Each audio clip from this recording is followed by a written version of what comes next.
ঘটনাবহুল নানা কারণে ২০২৪ সাল বাংলাদেশের জন্য অত্যন্ত গুরুত্বপূর্ণ।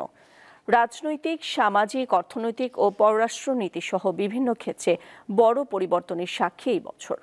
বিশেষ করে দীর্ঘ ১৫ বছর ক্ষমতায় থাকার পর ছাত্র জনতার গণ অভ্যুত্থানে আওয়ামী লীগ সরকারের পতন এবং অন্তর্বর্তী সরকারের দায়িত্বভার গ্রহণ বিশ্বজুড়ে আলোচিত ছিল বাংলাদেশ।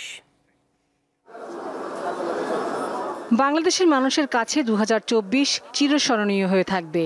রাজনৈতিক ক্ষেত্রে নানান শঙ্কা, সহিংসতা, আত্মবিশ্বাস এবং পরবর্তীতে ঘুরে দাঁড়ানোর চেষ্টা, সব মিলে নতুন এক বাংলাদেশ বিনির্মাণের স্বপ্নের বীজ বপন হয়েছে দেশের তরুণ প্রজন্মের মনে।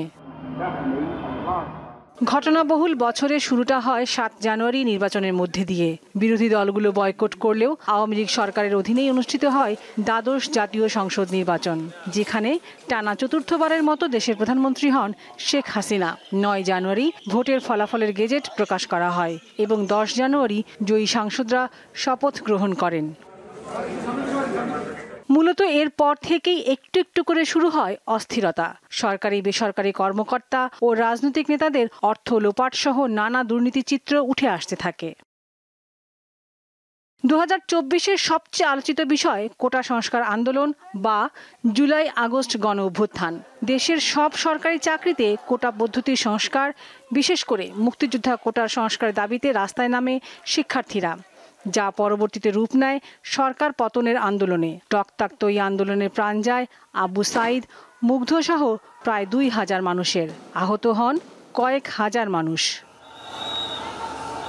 অবশেষে তীব্র আন্দোলনের মুখে ৫ আগস্ট দেশ ছাড়েন শেখ হাসিনা। গণভবন পরিণত হয় জনসমুদ্রে। এ সময় অন্তর্বর্তী সরকার গঠনের ঘোষণা দেন সেনাপ্রধান জেনারেল ওয়াকারুজ্জামান।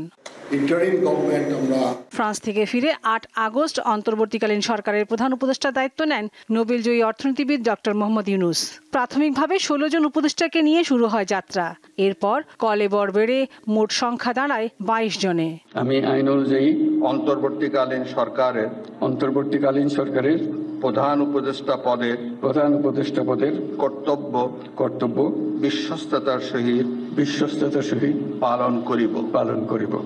লাবণী গুহ, দীপ্ত সংবাদ, ঢাকা।